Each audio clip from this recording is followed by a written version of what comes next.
Yes, ma'am. تفضلي. Yes, please. رئيس مبارك التقى النهارده بنتنياهو، هل كان في اي مؤشرات ايجابيه عن اتجاهات نتنياهو في المفاوضات، خاصه تصريحاته الاخيره وقت المنتدى؟ الحديث عن المفاوضات او جولات اخرى من المفاوضات هتعقد في مصر، قفزنا على المفاوضات اللي كانت اشاره ايجابيه ولا سلبيه؟ The young lady from Egypt is asking about the meeting between President Mubarak and Netanyahu, whether or not President Mubarak got any positive impressions from his meeting with Mr. Netanyahu, and she's asking why we are talking about other rounds of negotiations to be held in Egypt or elsewhere, while forgetting about the round of negotiation to be launched tomorrow. Who said that peace will be concluded by just one shot of direct negotiations that will take place in Washington? This is not, it will be long, protracted, arduous negotiations that will take effort from the two parties, good faith from the two parties, and it will put us, the Americans, the Europeans, the Egyptians, the regional partners, in front of a huge responsibility of lending a helping hand to it in order to ensure its success. President Mubarak is in very good terms with Prime Minister Netanyahu, simply because they know each other since the 90s, during the first government of Mr. Netanyahu. The first phone call given by Mr. Netanyahu when he took office this time was to President Mubarak, during which I remember very much, he told President Mubarak that regardless of any inhibitions, any preconceptions, don't judge me by, against the background of my former government of the 90s. I am here to make peace. And he kept reassuring President Mubarak of his intention to make peace with the Palestinians every time he came to see President Mubarak in Egypt, 5 times up till now. Today's meeting with Prime Minister Netanyahu in Washington is the 6th meeting between the two of them since Netanyahu took office. So let us again avoid talking about the impressions. But we believe that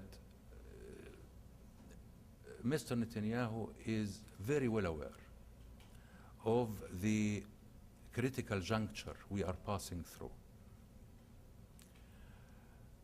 President Mubarak again today, with President Obama, with Prime Minister Netanyahu, he cautioned against letting this opportunity elapses or slips away. He said that this would trigger soaring terrorism, not only in our area, but it will go beyond everywhere in the world.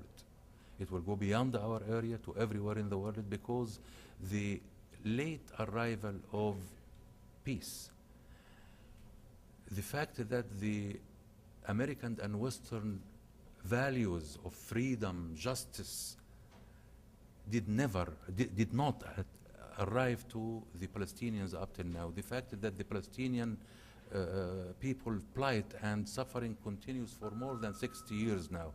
This is one of the reasons that nurtures terrorism everywhere. So there are enemies of peace on both sides: Arabs, Israelis, Muslims, Jews.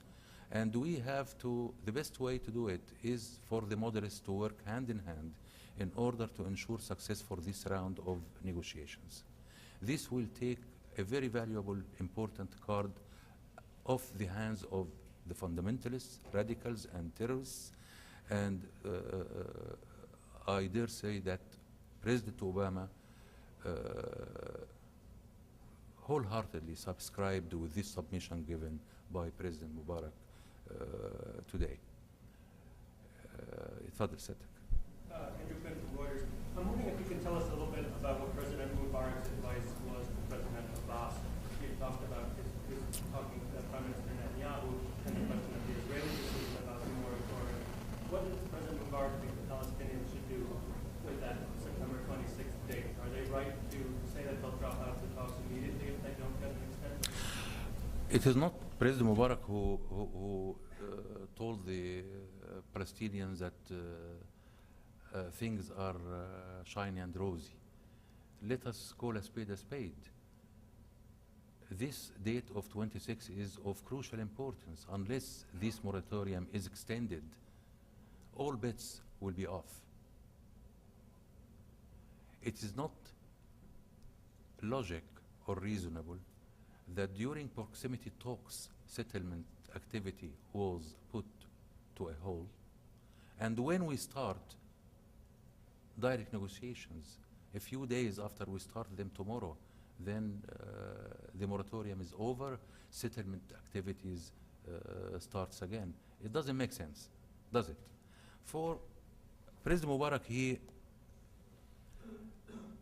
said to Abu Mazen, he told Abu Mazen that the Americans, the Egyptians, all those who strive to help this peace process will do their best to ensure that nothing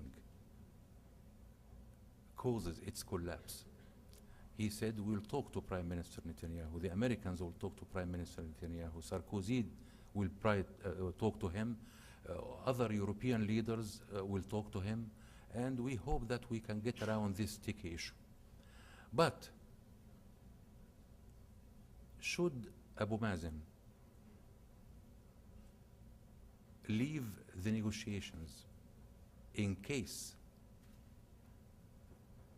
the moratorium is not renewed, his position will be very well understood by Egypt and others. Abu Mazen has got his people, he has got his public opinion. There is a lot at stake. You know as much as we do.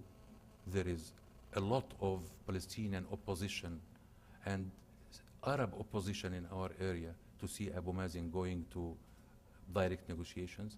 It took him a great deal of courage to do it.